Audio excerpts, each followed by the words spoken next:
అబ్బా రోజు ఈ పిల్లడికి తలనొప్పి అయిపోతుందబ్బా. అస్సలు స్కూల్కి వెళ్ళాలంటే ఏదో ఒక వంక పెడుతున్నాడు. ఈరోజు వాడి సంగతి చేయాలా. వీడు చేసేదానికి నేను సరిగ్గా చేయాలా, చేస్తా. మీకేమో సెలవు ఇచ్చారా, మాకేమో సెలవు లేదు. బ్రెడ్ చేద్దాంరా, కడుపు పని చెప్పారా, గేమ్ ఆడుకుందాం. సూపర్ ఐడియా రా. ఇప్పుడు చూడరా, ఎర్రగా తీసేస్తా. బెడ్షీట్ కప్పుకుందాం ఉండరా. అప్పుడైతే డౌట్ రాకుండా ఉంటుంది. నిజంగానే చెల్లి దాన్ని వచ్చినట్టు యాక్టింగ్ చేసేస్తా.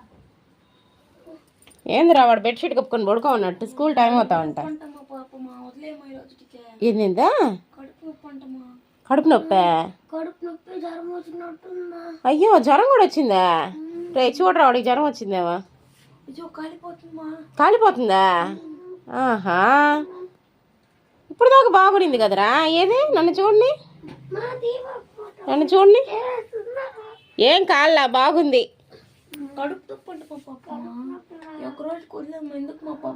సరేలే, మెసేజ్ కూడా వచ్చింది వాళ్ళకి స్కూల్ లేదంటలే, సార్ పెట్టాడు. పా ఇంజక్షన్ వేపిస్తాపా.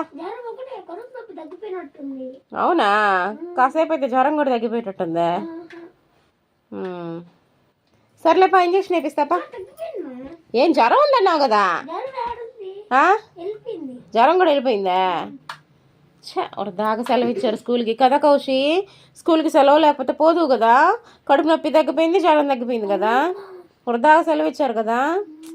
సర్లే ఏం చేస్తాం ఈరోజు, ఇంక ఎంజాయ్ చేయి. ఫోన్లు ఆడుకొని, టీవీలు చూస్తా, బయట క్రికెట్లు ఆడతా. ఆహా ఓహో ఎంజాయ్ పండగ. అరే రే కౌశి, ఎంత పని జరిగింది చూసావా? కౌశి స్కూల్ ఉందంట కౌశి, మెసేజ్ వచ్చింది. సార్ ఇందా పొరపాటున పెట్టాడంట మా మెసేజ్. చాలు చాలు కమలాసా, లేచిరా, ఇంకా స్కూల్ టైం అయింది. నీ నాటకాలు నాకు బయటపడిపోయారా. అబ్బో ఆహా, పొట్టలో గుద్దు తగ్గుద్దు. ఈయన రాజుబాబు ఆయన రేలంగి లేయండి, లేచిరండి. కనికరం ఎన్ని రోజులు చూపించాలిరా? పొద్దున వస్తుంది చూపిస్తా ఉండాలి. నేనా పిల్లోడువే? 7th క్లాస్ రా గాడిదా. 2nd క్లాస్ 3rd క్లాస్ కాదు. నాకంటే చిన్నపిల్లోడా? నీకంటే కూడా చిన్నపిల్లోడే. మీ నాన్నకి ఫోన్ చేసి చెప్తా ఉండు. అంత గట్టిగా కొట్టబాకరా, మళ్ళీ వాడు గుండె నొప్పి అంటాడా? ఏమ్మా ఇప్పుడు గుండె నొప్పా? అయ్యో దేవుడా, నువ్వు లేసి ఇంక బ్యాగ్ వేసుకో.